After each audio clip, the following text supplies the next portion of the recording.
하나님의 말씀은 맛있습니다. 하나님의 말씀은 즐겁습니다. 하나님의 말씀은 생명과 행복을 줍니다. 500독 성경 통독 훈련 원장입니다. 여수 살리는 교회 임기환 목사가 하나님의 말씀을 봉독하고 전하는 시간입니다. 함께 하시면 기적이 일어납니다. 알람을 설정하시고 들으시면 좋겠습니다. 본 방송은 유튜브에서 성경 통독 임기환 검색하시고 구독하시면 계속되는 하나님의 말씀 업데이트를 통해서 은혜 받으실 수 있습니다.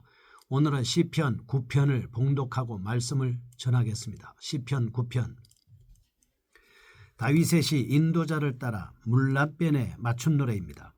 내가 전심으로 여호와께 감사하오며 주의 모든 기이한 일들을 전하리이다. 내가 주를 기뻐하고 즐거워하며 지존하신 주의 이름을 찬송하리니 내 원수들이 물러갈 때에 주 앞에서 넘어져 망함이니이다. 주께서 나의 의와 송사를 변호하셨으며 보좌에 앉으사 의롭게 심판하셨나이다. 이방 나라들을 책망하시고 악인을 멸하시며 그들의 이름을 영원히 지우셨나이다. 원수가 끊어져 영원히 멸망하였사오니 주께서 무너뜨린 성읍들을 기억할 수 없나이다. 여호와께서 영원히 앉으시며 심판을 위하여 보좌를 준비하셨도다. 공의로 세계를 심판하시며 정직으로 만민에게 판결을 내리시리로다. 여호와는 압제를 당하는 자의 요새이시요 환난 때의 요새이시로다. 여호와여 주의 이름을 아는 자는 주를 의지하오리니 이는 주를 찾는 자들을 버리지 아니하심이니이다. 너희는 시온에 계신 여호와를 찬송하며 그의 행사를 백성 중에 선포할지어다. 피 흘림을 신문하시는 이가 그들을 기억하시며 가난한 자의 부르짖음을 잊지 아니하시도다. 여호와여 내게 은혜를 베푸소서. 나를 사망의 문에서 일으키시는 주여 나를 미워하는 자에게서 받는 나의 고통을 보소서. 그리하시면 내가 주의 찬송을 다 전할 것이요 딸 시온의 문에서 주의 구원을 기뻐하리이다. 이방 나라들은 자기가 판 웅덩이에 빠지며 자기가 숨긴 그물에 자기 발이 걸렸도다. 여호와께서 자기를 알게 하사 심판을 행하셨으며 악인은 자기가 손으로 행한 일에 스스로 얽혔도다. 히카연셀라. 악인들이 스올로 돌아가며 하나님을 잊어버린 모든 이방 나라들이 그리하리로다. 궁핍한 자가 항상 잊어버림을 당하지 아니하며 가난한 자들이 영원히 실망하지 아니하리로다. 여호와여 일어나사 인생으로 승리를 얻지 못하게 하시며 이방 나라들이 주 앞에서 심판을 받게 하소서. 여호와여 그들을 두렵게 하시며 이방 나라들이 자기는 인생뿐인 줄 알게 하소서. 셀라. 시편 9편입니다. 구원의 하나님께 대한 찬송을 올리고 있습니다. 1절에서 10절 위기에서 자기 백성을 구원하시는 하나님의 은총을 노래하고 있습니다. 본 시는 대적을 물리치신 하나님에 대한 찬양을 노래하고 있다 볼 수 있습니다. 11절에서 20절 하나님의 구원을 간구하는 부분으로 구성되어 있습니다.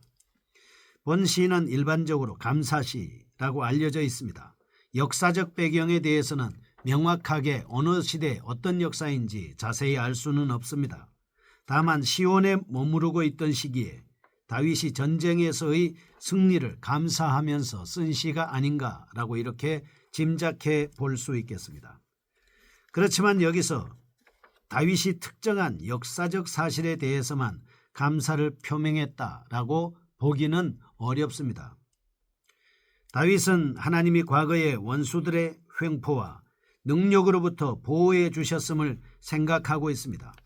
역시 미래에도 여전히 하나님께서 지켜주실 것임을 염두에 두면서 감사로 하나님 앞에 찬양하고 있습니다.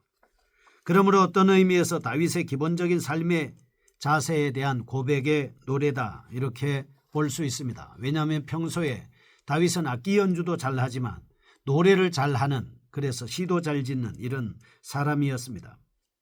본 시는 히브리 알파벳의 답관체 형식으로 쓰여져 있습니다. 답관체 형식이라 함은 시의 연어나 절의 첫 글자를 규칙적으로 사용하는 시 형식을 말하고 있습니다. 이와 같은 형식은 8편, 10편, 25편, 34편, 37편, 111편, 112편, 119편, 145편 등에서 사용되고 있습니다. 이런 형식은 자신의 감정과 지혜와 교훈을 가장 완전하게 표현합니다. 독자들에게 인상적으로 전달하기 위해서 시도된 방법이다, 이렇게 볼 수 있습니다. 본 시편을 크게 두 부분으로 나누어서 살펴보겠습니다. 1절에서 10절까지 주의 기사에 대한 찬송에 대한 부분입니다. 1절에서 3절입니다. 내가 전심으로 여호와께 감사하오며 주의 모든 기이한 일들을 전하리이다. 내가 주를 기뻐하고 즐거워하며 지존하신 주의 이름을 찬송하리니 내 원수들이 물러갈 때에 주 앞에서 넘어져 망함이니이다. 아멘. 하나님의 공의로우심에 대한 감사와 찬양을 나타내고 있습니다. 본단락은 과거에 베푸신 하나님의 역사에 대한 찬양입니다. 4절에서 8절. 4절 주께서 나의 의와 송사를 변호하셨으며 보좌에 앉으사 의롭게 심판하셨나이다. 이방 나라들을 책망하시고 악인을 멸하시며 그들의 이름을 영원히 지우셨나이다. 원수가 끊어져 영원히 멸망하였사오니 주께서 무너뜨린 성읍들을 기억할 수 없나이다. 여호와께서 영원히 앉으시며 심판을 위하여 보좌를 준비하셨도다. 8절 공의로 세계를 심판하시며 정직으로 만민에게 판결을 내리시리로다 말씀하고 있습니다. 하나님의 공의로운 심판의 결과에 대한 기억을 말씀하고 있는 것입니다. 9절에서 10절입니다. 9절 여호와는 압제를 당하는 자의 요새시요 환난 때의 요새시로다. 여호와여 주의 이름을 아는 자는 주를 의지하오리니 이는 주를 찾는 자들을 버리지 아니하심이니이다 말씀하고 있습니다. 하나님의 자비로운 성품에 대한 찬양으로 구성되어 있습니다. 이러한 내용을 통해서 우리는 이스라엘의 승리의 영광을 모두 하나님께 돌리는 다윗의 아름다운 신앙을 엿볼 수 있습니다. 다윗은 오로지 이스라엘의 승리를 가리켜 1절에서 내가 전심으로 여호와께 감사하오며 주의 모든 기이한 일들을 전하리이다 이렇게 말씀하고 있습니다. 주의 모든 기이한 일들, 개역 성경에서는 기사 이렇게 표현하고 있습니다. 하나님이 하셨기 때문에 귀한 일입니다. 골리앗을 잡은 것도 귀한 일이지만 나중에 왕정에 복귀한 것도 귀한 일입니다. 다윗의 인생에 있어서는 하나님은 기이한 일들을 많이 행하셨습니다. 여러분과 저에게도 역시 마찬가지 아니겠습니까? 5절과 6절 이방 나라들을 책망하시고 악인을 멸하시며 그들의 이름을 영원히 지우셨나이다. 원수가 끊어져 영원히 멸망하였사오니 주께서 무너뜨린 성읍들을 기억할 수 없나이다. 원수들의 패배는 하나님의 공의로운 심판의 결과다라고 하는 것을 알 수 있습니다. 악인들은 결국 망하죠. 그러나 의인들은 결국 형할 수밖에 없는 것입니다. 이 같은 고백은 그가 철저하게 승리의 영광을 하나님께만 돌리고 있음을 단적으로 증명하고 있습니다. 이겼다. 그래서 하나님께 영광을 돌리는 겁니다. 잘 된다. 그래서 하나님께 영광을 돌려야죠. 형통한다. 하나님께 영광을 돌려야 합니다. 좋은 일이 있다. 하나님께 영광을 돌려야 하는 것입니다. 모든 영광은 하나님이 받으셔야 하기 때문에 그렇습니다. 다윗은 자신의 승리와 안전의 근거, 오직 하나님밖에 없음을 분명하게 인식하고 있습니다. 그래서 겸손하게 모든 영광을 하나님께 돌리고 있는 것입니다. 이사야서에서도 우리가 하나님을 찬양하게 하려고 하나님은 우리를 지으셨습니다. 하나님과 교제하려고 지으셨습니다. 다윗은 자신이 경험한 모든 일들을 우연으로 돌리지 않습니다. 하나님의 섭리로 수용하고 있습니다. 압제와 환난에 대해서도 비참한 마음을 갖기보다 도리어 하나님을 신뢰하는 기회로 이용하고 있습니다.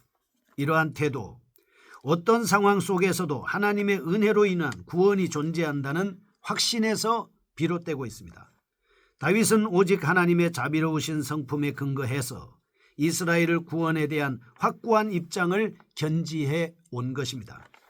그는 구원의 근거가 하나님을 향한 자신의 믿음이 아니라 자기를 향하신 하나님의 은총임을 기억하고 있습니다. 10절 여호와여 주의 이름을 아는 자는 주를 의지하오리니 이는 주를 찾는 자들을 버리지 아니하심이니이다. 하나님의 선행하는 은혜가 없이는 결코 어떤 인간도 구원받을 수 없다라고 하는 사실입니다. 우리는 다윗의 이런 모습을 통해서 하나님 앞에서 자신을 작게 여기고 오직 하나님을 크게 높이는 다윗의 겸손한 모습을 발견할 수 있습니다. 두 번째입니다. 11절에서 20절 하나님의 도우심에 대한 간구를 볼 수 있습니다.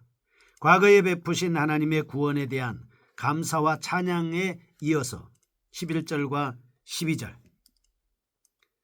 너희는 시온에 계신 여호와를 찬송하며 그의 행사를 백성 중에 선포할지어다. 피 흘림을 신문하시는 이가 그들을 기억하시며 가난한 자의 부르짖음을 잊지 아니하시도다. 11절과 12절의 말씀을 통해서 하나님에 대한 찬양을 권고하고 있습니다. 11절 너희는 시온에 계신 여호와를 송축하며 그를 찬송하며 그의 행사를 백성 중에 선포할지어다. 12절 피 흘림을 신문하시는 이가 그들을 기억하시며 가난한 자의 부르짖음을 잊지 아니하신다. 피를 흘리게 한 자를 반드시 심판하실 뿐만 아니라 가난한 자의 간구를 들으시고 응답하시는 하나님이시다는 것입니다.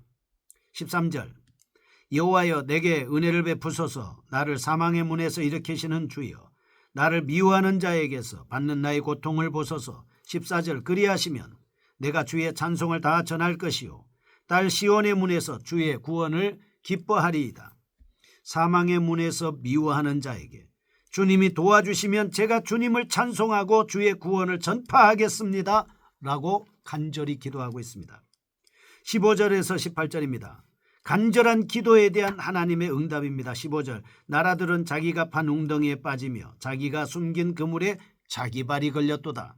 16절 여호와께서 자기를 알게 하사 심판을 행하셨으며 악인은 자기가 손으로 행한 일에 스스로 얽혔도다. 17절 악인들이 수월로 돌아가며 하나님을 잊어버린 모든 이방 나라들이 그러하도다. 18절 궁핍한 자가 항상 잊어버림을 당하지 아니하며 가난한 자들이 영원히 실망하지 아니하리로다. 자기가 판 웅덩이에 자기가 빠지고 자기가 숨긴 그물에 자기 발이 걸리고 하나님이 심판하심으로 악인은 자기가 행한 일에 스스로 얽히고 악인들이 수월로 돌아가고 하나님을 잊은 모든 이방 나라들이 심판을 받았다라고 하는 것입니다. 19절에서 20절 19절 여호와여 일어나소서. 인생으로 승리를 얻지 못하게 하시며 이방 나라들이 주 앞에서 심판을 받게 하소서. 20절 여호와여 그들을 두렵게 하시며 이방 나라들이 자기는 인생뿐인 줄 알게 하소서.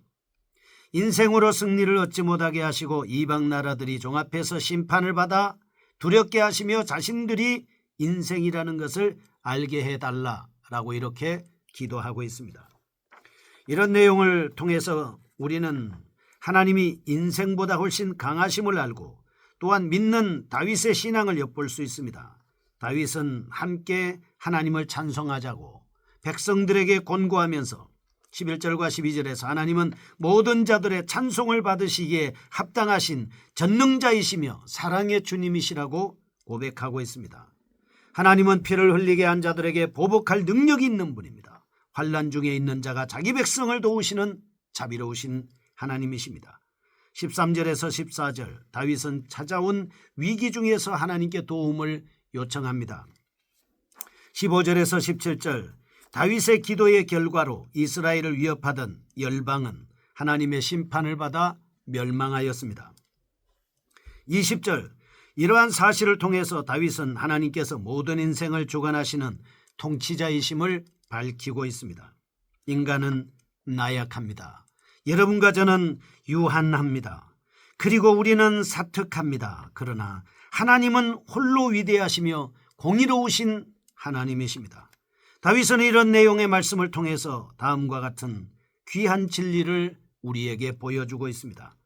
하나님은 인생보다 뛰어난 이십니다. 인생은 하나님 앞에서 질그릇 같은 나약한 존재입니다. 따라서 성도는 어떤 인생이든지 두려워할 필요가 없습니다. 오직 하나님만 경외하며 섬기면 하나님의 역사하시는 겁니다. 어떤 환경 속에서도 하나님만을 경외하며 섬기는 하나님으로 사는 저희가 되게 하여 주옵소서. 예수님의 이름으로 기도합니다. 아멘. 여수 살리는 교회 임기환 목사였습니다. 지금 극동방송을 듣게 하세요.